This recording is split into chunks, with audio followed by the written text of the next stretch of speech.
Amtsiksikina no iarana amtsika to classe toko vavy amty takarivan'ny andron'ny Noely ity manolotra ny arabe tona ihany koa atsika rehetra ny tokantrano any nahatratra somatsara indray ity Noely 13 ity ny firarina mody amba Noely itondra fahasambarana filaminana indrindrandrindra ho atsika izay Noely izay manasanao ihany koa anaraka ny fampalalambo vao hatramin'ny farany eto amin'ny fahita lavitra ma TV andron'ny Noely mazava ho azy ny sehatra ny finoana no bantoerana tamin'ity andro androany ity ny zavanisy teny anivon'ireo fiangonana tamin'ity andro androany ity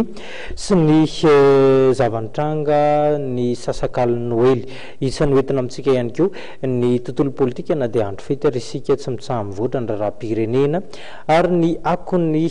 fankalazana ny fety teny anivon'ireo sampandrara samihafa 5 Desambra andro manandanja ho an'ny kristianina maneran-tany ny andro androany nentina nankalazana ny fahaterahan'i Jesosy Kristy mpamonjy feno hipoka avokoa araka zany ny fiangonana ho an'ny teto andrenivohitra nahitana mpino marobe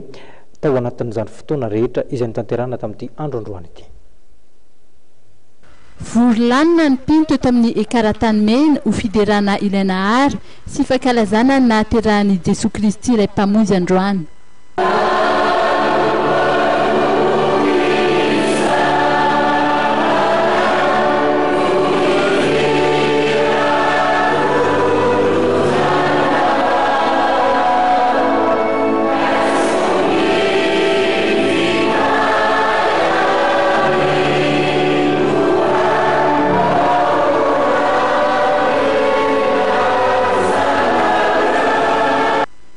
Ny teto amin'ny fiangonana katolika tany mena dia nisy fidirana inefatra miataona ny fitoam-pivavahana araka ny fanamariana izay noentiny filohan'ny voaberan'ny fandaminana. Tany dia ohatran'ny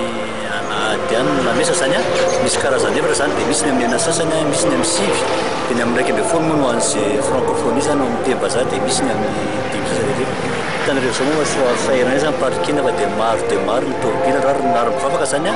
raha ohatran'ny androany dia nefatra ohatran'ny akoatran'ny lahatsy zao ny mivavaka androany raha matetika izay eo amin'ny arivo